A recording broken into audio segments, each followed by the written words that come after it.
Hello students, मैं Janardan Yadav, Saket girls PG college Dahila Mau Pratapgarh, प्रवक्ता भूगोल विभाग, आप सभी का साकेत ग्रुप ऑफ कॉलेजेस की ऑनलाइन क्लासेस में स्वागत करता हूं।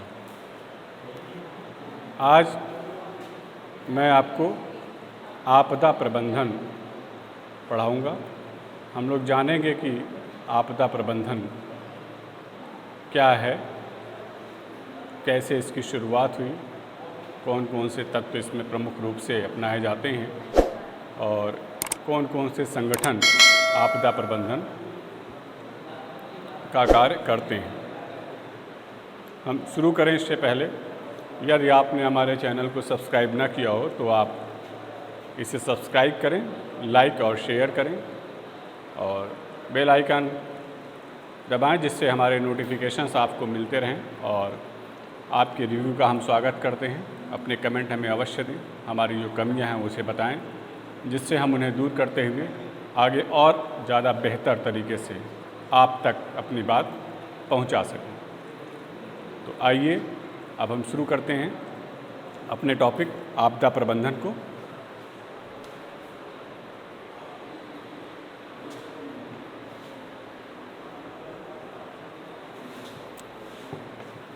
आपदा प्रबंधन। आपदा प्रबंधन से पहले मैं संक्षिप्त में आपको बताऊंगा आपदा किसे कहते हैं। आपदा से तात्पर्य होता है विपत्ति या संकट से। मैं अपने पहले की वीडियोस में इसके विषय में बता भी चुका हूं। जब भी हमारे ऊपर कोई संकट या विपत्ति, आफत, मुसीबत आती है तो हम कहते हैं आपदा आ गई। प्रायः आपदाओं के लिए हम प्राकृतिक घटनाओं जैसे बाढ़ है, सूखा है, भूकंप, सुनामी लहर, ज्वालामुखी विस्फोट, चक्रवात हैं, इन घटनाओं के द्वारा जो व्यापक जन विनाश होता है, जन धन की हानि होती है, मानव समुदाय, मानव अर्थव्यवस्था की क्षति होती है, जीव जंतुओं, वनस्पतियों का विनाश होता है, उस स्थिति उस भयावह स्थिति को आपदा कहते हैं, जिसमें सामान्य जीवन पूर्णतया अस्त व्यस्त हो जाए, हमारी सामाजिक संरचना ध्वस्त हो जाती है, हमारे पारिस्थितिक तंत्र टूट जाते हैं। ऐसी भयावह स्थिति और परिस्थिति को हम आपदा कहते हैं। अब बात करते हैं आपदा प्रबंधन की। तो आपदा बताया मैंने आपको, अब हम प्रबंधन, किसी चीज़ का प्रबंध करना प्रबंधन कहलाता है। जब हम किसी चीज़ को प्रबंध करते हैं तो उसे हम प्रबंधन कहते हैं। तो आपदा में भी प्रबंधन क्या है? आपदा से बचने के जो भी उपाय हों वो सभी प्रबंधन।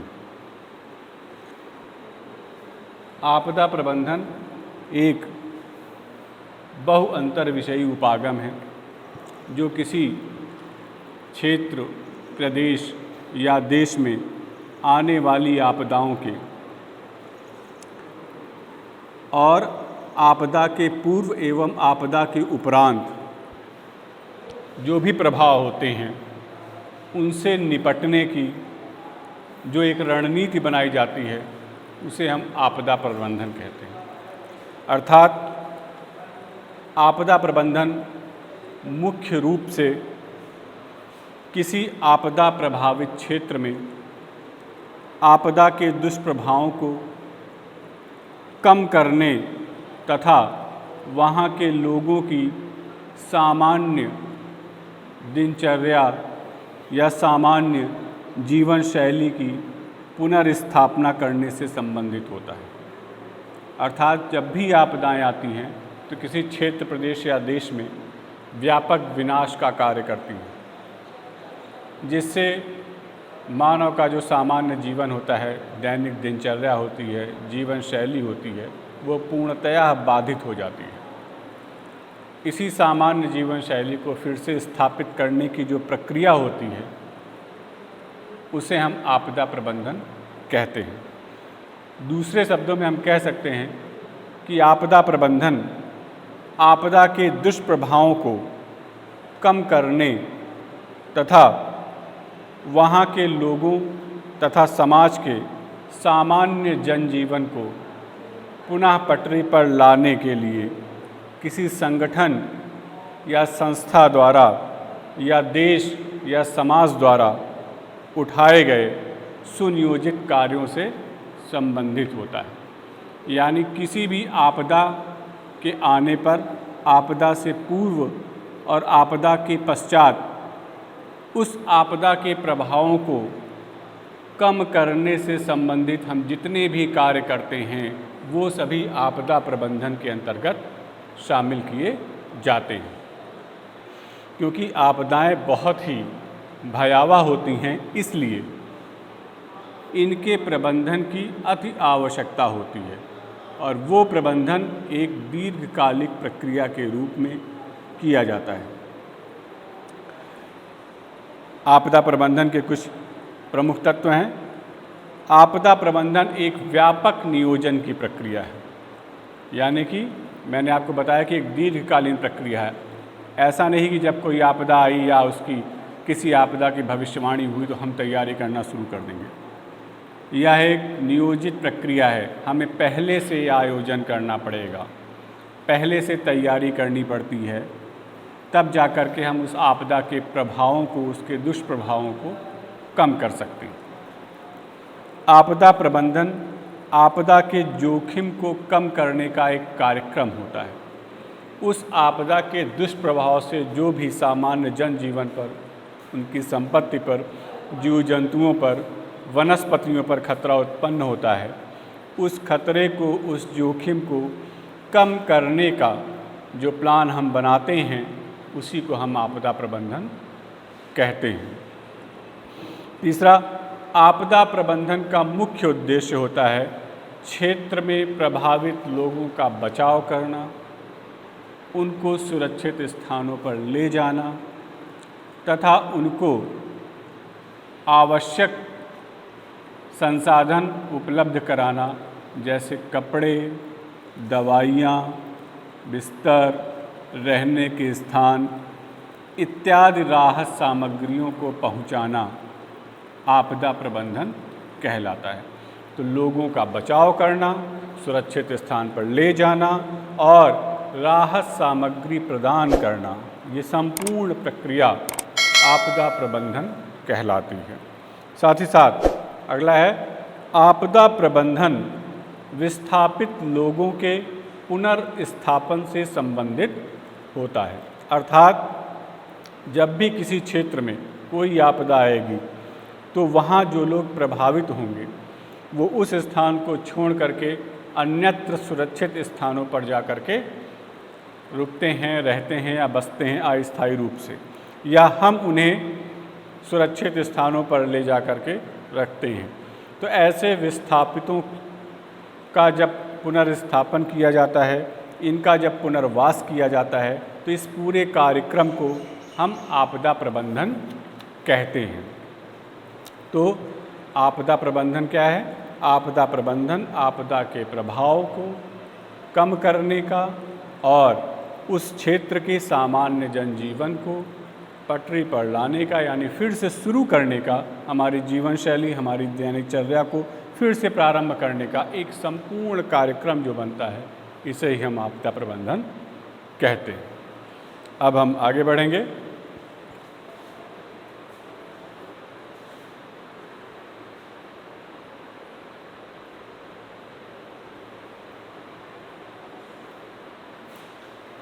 आपदा प्रबंधन ऐतिहासिक परिवेश, इसके अंतर्गत हम जानेंगे कि प्राचीन काल में किस प्रकार से या कब से यह आपदा प्रबंधन की शुरुआत हुई है। तो ऐसा नहीं कि हमने आधुनिक रूप में या आधुनिक समय में हम आपदा प्रबंधन के विषय में ही जाने और इसका प्रबंधन हमने शुरू किया। आपदाएं प्राचीन काल से आ रही हैं। जब से पृथ्वी का निर्माण हुआ, जीवन की उत्पत्ति हुई, तब से मानव सभ्यता आई, उसके बाद धीरे धीरे विकास हुआ उस समय भी लोग यानी प्राचीन काल में भी लोग प्रभावित होते थे और इनसे बचने के अपने अपने स्तर पर उपाय किया करते थे। जो हमारे पास अभी तक आपदा नियंत्रण के ज्ञात उपाय हैं, उनमें सबसे प्रथम उपाय की शुरुआत अमीनी महट तृतीय के द्वारा की गई थी। इनका शासनकाल 1817 से 1722 ईसा पूर्व के समय था। इनके शासनकाल में नील नदी की बाढ़ को नियंत्रित करने के लिए आपदा प्रबंधन की शुरुआत हुई। ये हमारे पास प्रथम ज्ञात स्रोत है। इसके पहले भी आपदा प्रबंधन की शुरुआत हुई थी, जो कि हमारे पास ज्ञात स्रोत नहीं है, और तब से लेकर के अब तक धीरे धीरे इन उपायों में प्रगति होती जा रही है और लगातार हम अपनी तकनीकों के माध्यम से, जो तकनीक जिस समय में उपलब्ध रहती है, आपदा प्रबंधन का कार्य करते हैं। आधुनिक समय में अंतर्राष्ट्रीय स्तर पर आपदा प्रबंधन की शुरुआत सर्वप्रथम संयुक्त राष्ट्र संघ के एक प्रस्ताव द्वारा हुई थी, जिसमें संयुक्त राष्ट्र संघ ने सन 1990 के दशक को अंतर्राष्ट्रीय प्राकृतिक आपदा न्यूनीकरण दशक, अंतर्राष्ट्रीय प्राकृतिक आपदा न्यूनीकरण दशक के रूप में मनाने का प्रस्ताव रखा था। ये प्रस्ताव दिसंबर 1987 में पारित हुआ था। ये प्रथम आधुनिक अंतर्राष्ट्रीय प्रयास था आपदा प्रबंधन का। इसका प्रमुख लक्ष्य था आपदाओं के द्वारा, खासतौर पर प्राकृतिक आपदाओं के द्वारा होने वाले मानव जीवन की क्षति को कम करना। दूसरा, आपदाओं के द्वारा होने वाली मानव संपत्ति को कम करना। तीसरा प्रभाव जो लक्ष्य था, आपदाओं के द्वारा होने वाले सामाजिक आर्थिक क्षति को कम करना। तो मानव जीवन की क्षति को बचाना, मानव संपत्ति को बचाना, और जो भी सामाजिक आर्थिक संरचना में हमारे पास नुकसान होता है, जो सामाजिक आर्थिक संरचना का विध्वंस होता है, उस विध्वंस के प्रभाव को कम करने का प्रयास करना, ये इसका लक्ष्य रखा गया था। इसमें या इस कार्यक्रम के अंतर्गत केवल अल्पकालिक और त्वरित आपदाओं को शामिल किया गया था, जिसमें भूकंप, ज्वालामुखी, चक्रवात, सुनामी, बाढ़, सूखा इत्यादि को शामिल किया गया था। इसके अंतर्गत दीर्घकालिक आपदाओं जैसे मरुस्थलीकरण और लवणीकरण आदि को सम्मिलित नहीं किया गया था। तो ये पहला कार्यक्रम था 1990 के दशक को आपदा न्यूनीकरण घोषित करना।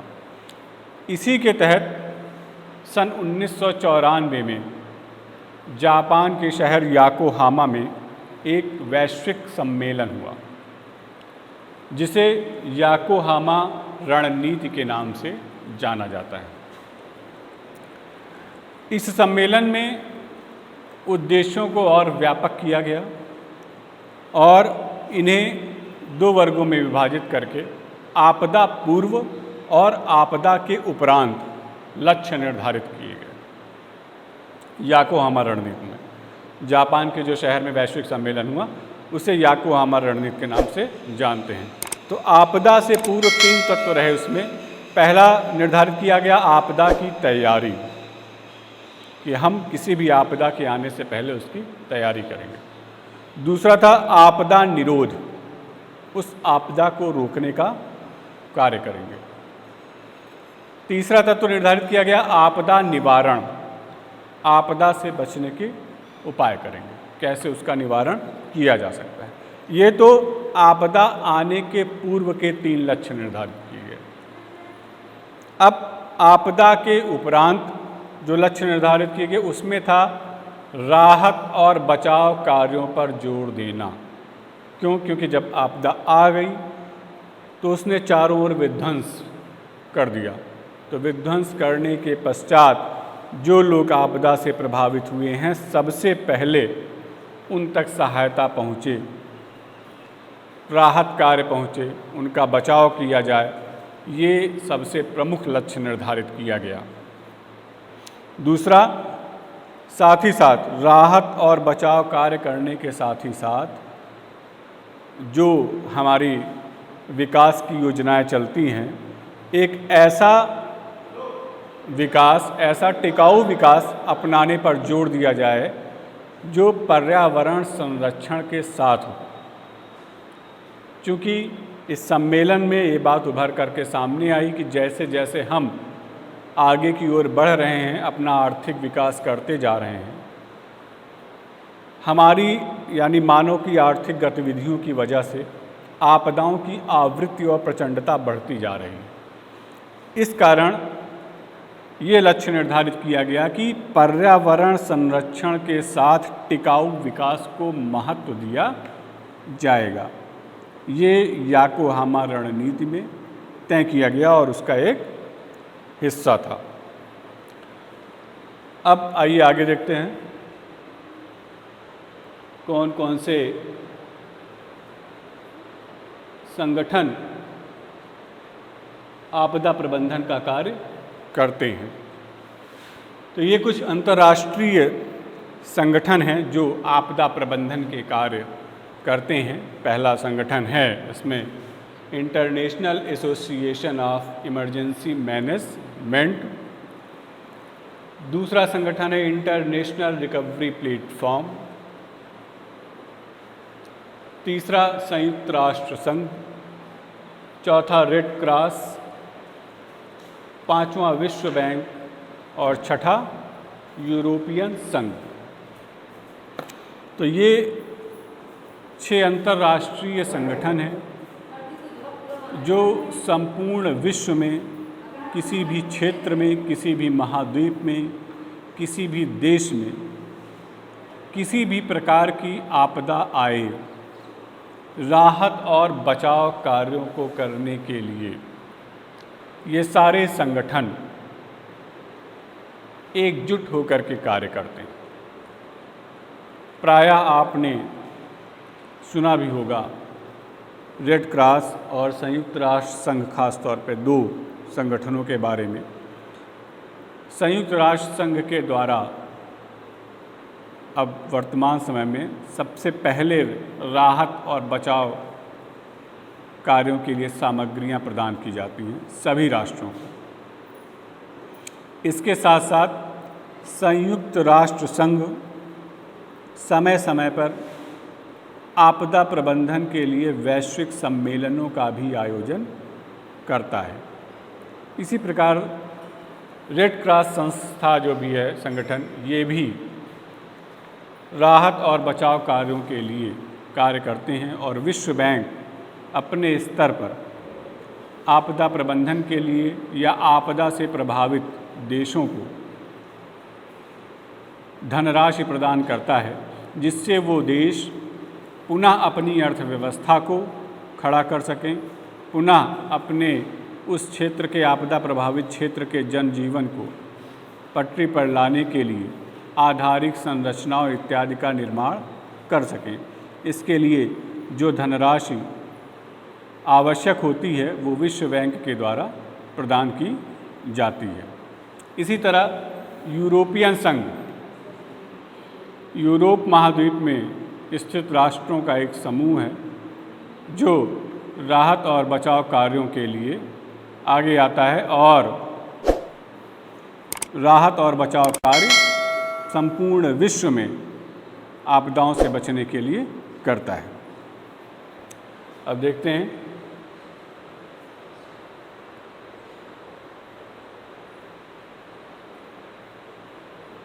भारत में आपदा प्रबंधन। भारत में जो आपदा प्रबंधन का कार्य है या भारत में आपदा प्रबंधन के लिए जो संस्थाएं या संगठन बनाए गए हैं उनके बारे में हम जानेंगे। सबसे पहले हमारे देश में आपदा प्रबंधन के लिए जो पहला संगठन बनाया गया था वो ओडिशा राज्य में बनाया गया था। ये ओडिशा राज्य आपदा नियंत्रण प्राधिकरण का गठन किया गया था सन 1999 में। सन 1999 में बंगाल की खाड़ी में ओडिशा राज्य के तट पर एक चक्रवात आया था जिसे सुपर चक्रवात का नाम दिया गया था। इस चक्रवात में लाखों लोग प्रभावित हुए थे, तो उसके पश्चात इसका गठन किया गया था।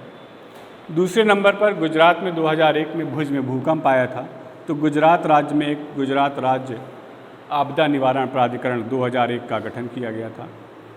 फिर 2004 में हिंद महासागर में सुनामी आई थी जिसमें भारत भी प्रभावित था। तो ये जो 3 घटनाएं हुई, सुपर चक्रवात की 1999, 2001 भुज गुजरात का भूकंप और 2004 सुनामी, इसके पश्चात हमारे देश में वैधानिक संगठन के रूप में आपदा प्रबंधन की राष्ट्रीय व्यवस्था की शुरुआत हुई और 2005 में राष्ट्रीय आपदा प्रबंधन प्राधिकरण का गठन किया गया प्रथम बार। तो ये राष्ट्रीय आपदा प्रबंधन प्राधिकरण जो है, इसकी संरचना 3 वर्गों में है: राष्ट्रीय आपदा प्रबंधन प्राधिकरण, राज्य आपदा प्रबंधन प्राधिकरण और जिला आपदा प्रबंधन प्राधिकरण। ये 3 स्तरों पर कार्य करता है। राष्ट्रीय स्तर पर केंद्र सरकार के अंतर्गत, राज्य स्तर पर राज्य सरकार के अंतर्गत और जिला स्तर पर जिला प्रशासन के अंतर्गत ये प्राधिकरण कार्य करते हैं।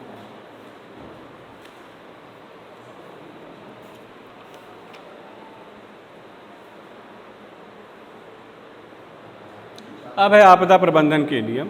कुछ हैं, जैसे पहला है व्यापक होना चाहिए। तो आपदा प्रबंधन के लिए हम जिन भी नियमों का निर्माण करते हैं वो व्यापक होने चाहिए, जिससे कि संपूर्ण आपदा प्रभावित क्षेत्रों में उनका क्रियान्वयन किया जा सके। दूसरा, प्रगतिशील होने चाहिए, समय समय पर उनमें हम किसी भी प्रकार से परिवर्तन ला सकें, इस प्रकार से। तीसरा है जोखिम केंद्रित। आपदा से जो भी जोखिम या खतरे उत्पन्न हों उनको ध्यान में रखकर बनाए जाने चाहिए।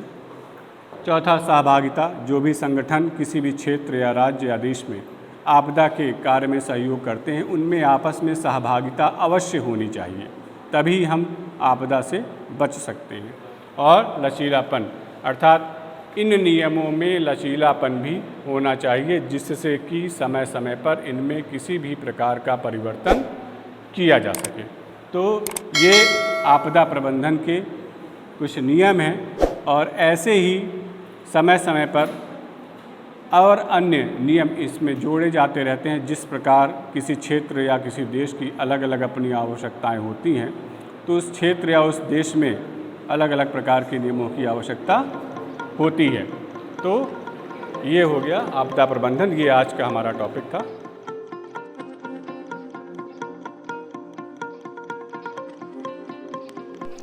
इस वीडियो को अपने दोस्तों के साथ ज़रूर शेयर कीजिए। अगर इस टॉपिक पर आपके कोई भी क्वेश्चन है तो नीचे कमेंट करके पूछिए, हम उत्तर देने का प्रयास करेंगे। और अगर आपने अभी तक हमारे चैनल को सब्सक्राइब नहीं किया है तो तुरंत सब्सक्राइब करिए, साथ ही बेल आइकन पर क्लिक करें ताकि आगे आने वाले सभी वीडियो आप तक पहुंचते रहें और आप हमसे यूं ही जुड़ते